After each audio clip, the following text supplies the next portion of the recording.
Metro, जनपद की आवाज। जालौन मेट्रो से मैं रश्मि पांडे। आपने यात्राएं तो बहुत सी देखी होंगी, कभी राजनीतिक दलों की यात्रा, तो कभी धार्मिक यात्रा, तो कभी कोई अन्य यात्रा।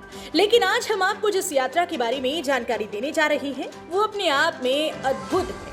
दरअसल जनपद जालौन में पिछले कई सालों से लेकर आज तक बहुत सी मार्ग दुर्घटनाओं में या फिर अन्य किसी कारण से दिवंगत हुए लावारिस लोगों की अस्थियों को विधि पूर्वक विसर्जन करने के लिए सदर विधायक गौरीशंकर वर्मा अपने साथियों के साथ यमुना नदी जा रहे थे, तो रास्ते में कई जगहों पर यात्रा का पुष्प वर्षा कर स्वागत किया गया और श्रद्धा सुमन अर्पित कर उन्हें भावभीनी विदाई दी गई। जालौन से देवेश कुमार स्वर्णकार की रिपोर्ट। इस खबर पर अधिक जानकारी के लिए फोन लाइन पर मौजूद हैं देवेश स्वर्णकार जी। देवेश जी, क्या जानकारी मिल रही है, आखिर क्या है ये पूरा मामला?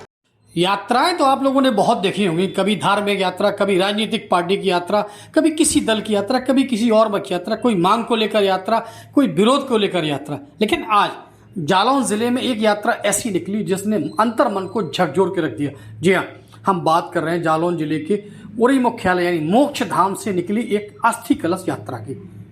दरअसल पिछले कुछ 3-4 साल पहले से लगातार मार्ग दुर्घटनाओं में या अनाथ हुए लोग या बेसहारा लोग जिनकी मृत्यु हो गई थी और उनकी आइडेंटिफिकेशन उनका नहीं हो पाया था और उनका दाह संस्कार तो हो गया था, लेकिन उनकी अस्थियां आज भी मोक्ष धाम में रखी थी। तो आज 167 ऐसे लोगों की अस्थियां लेकर सदर विधायक गौरीशंकर वर्मा जब काफिले के साथ निकले हैं तो वो दृश्य लोगों को अंतर्मन तक छू गया।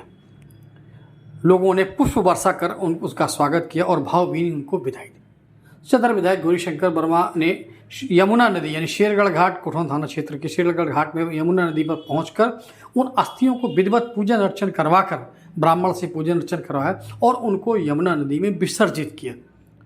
जालौन जिले के इतिहास में ऐसा दूसरी बार हुआ है। इससे पहले जालौन जिले के खर्रा गांव में एक वैद्य जी हैं, उन्होंने आसपास के जितनी भी मृतात्माएं थी उनकी तृप्ति के लिए पिंडदान, पिंडोत्कर्म का एक कार्यक्रम किया था।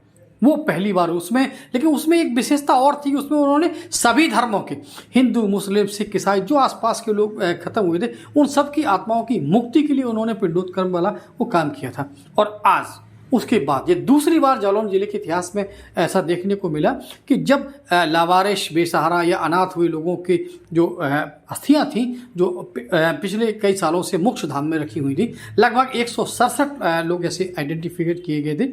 उनकी अस्थियों को जब विसर्जित किया तो निश्चित तौर पर जनपद जालौन में कहीं ना कहीं एक सुखद संदेश गया है। शामिल नहीं हुए उन सबकी अस्थियां और उनकी भस्म मोक्ष धाम में रखी थी और 4-5 दिन पहले मैं मोक्ष धाम गया तो उनकी अस्थियां और उनका भस्म वहीं देखने को मिली।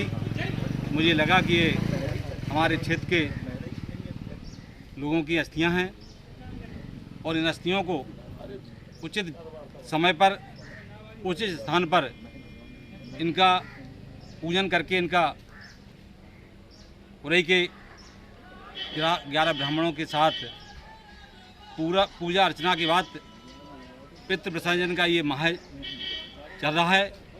इनमें जो आत्माएं वहाँ विराजमान हैं मोक्षधाम उरई में, उन आत्माओं को श्रद्धांजलि, उन आत्माओं की मुक्ति देने का काम हम सबको करना चाहिए।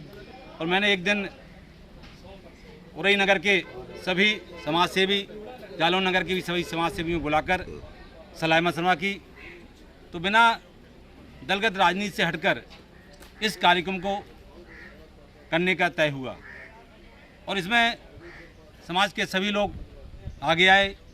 ये तय हुआ कि 8 तारीख को सुबह 10 बजे मोक्ष धाम पर पहुंचेंगे। 8 बजे से पूजा अर्चना होगी और 167 लोगों की जो अस्थियां थीं उन अस्थियों को हम लोगों ने भस्म को उस बोरियों में रखा और मोक्ष धाम में जो 2 रथ रहते हैं उन्हीं रथों पर उनकी अस्थियां कलश बना के हम लोगों ने उस रथों के माध्यम से उरई नगर का भ्रमण करते हुए सभी समाज सेवी, सभी दलों के लोग, सभी धर्मों के लोग मिलकर इस अस्थि कलश यात्रा में शामिल हुए। और मुझे नहीं लगता कि मोक्ष धाम से लेकर जमुना पैलेस तक हजारों की संख्या में लोगों ने खड़े होकर दुकानों पे, बाजार में, चौराहे पर, गलियों से निकल जालौन मेट्रो न्यूज चैनल को सब्सक्राइब करें और बेल आइकन जरूर दबाएं ताकि जालौन जनपद से जुड़ी खबर आप तक पहुंचे सबसे पहले।